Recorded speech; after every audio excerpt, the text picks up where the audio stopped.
ইলিশ মাছ বাড়িতে নিয়ে আসা হলে সবার প্রথমে মনে হয় যে সরষে ইলিশই বানাই। তো আজকে আমি আপনাদের সাথে শেয়ার করব সেই সরষে ইলিশের রেসিপি। তো এখানে দেখুন ইলিশ মাছটা আমি বেছে ধুয়ে পরিষ্কার করে নিয়েছি। তো এর মধ্যে আমি নুন আর হলুদ মাখিয়ে নেব। তো আগেকারের দিনে ইলিশ মাছ রান্নার এখনকারের দিনে ইলিশ মাছ রান্না আকাশ পাতাল কিন্তু তফাৎ আছে। আগেকারের দিনে ইলিশ মাছের এত সুন্দর সেন্ট গন্ধ, এখনকার ইলিশের সেই স্বাদ গন্ধ কিন্তু সেরকম পাওয়াই যায় না। আমি একটা বাটিতে দু রকম সর্ষে নিয়ে নিলাম। সর্ষেটা কিন্তু আমি বেটে নেব।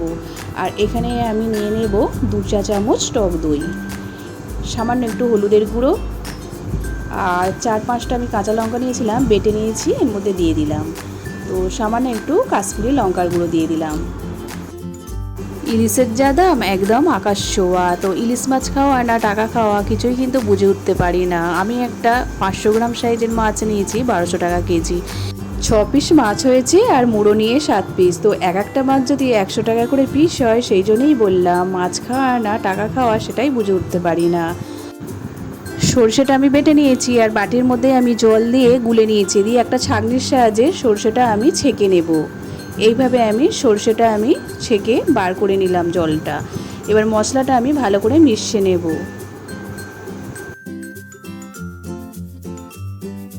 গ্যাস অন করে কড়াইয়ের মধ্যে আমি বেশ কিছুটা সর্ষের তেল গরম বসিয়ে দিয়েছিলাম। তো তেলটা গরম হয়ে গেছে। তো এবার মাছগুলো আমি দিয়ে দিলাম।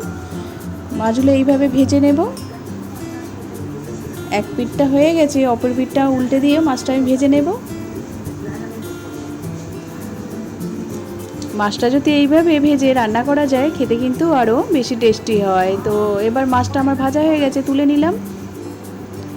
এই তেলেই কালো জিরে আর কাঁচা লঙ্কা ফোড়নে দিয়ে দেব। আগে থেকে মশলার জলটা আমি এবার দিয়ে দিলাম।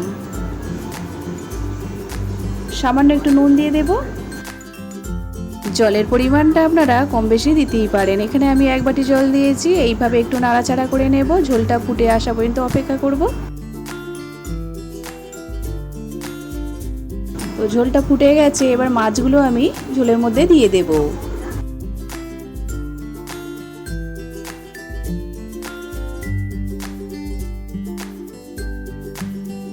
মাছটা আমি 1 থেকে 1.5 মিনিট আরও ঝোলের সাথে ফুটিয়ে নেব।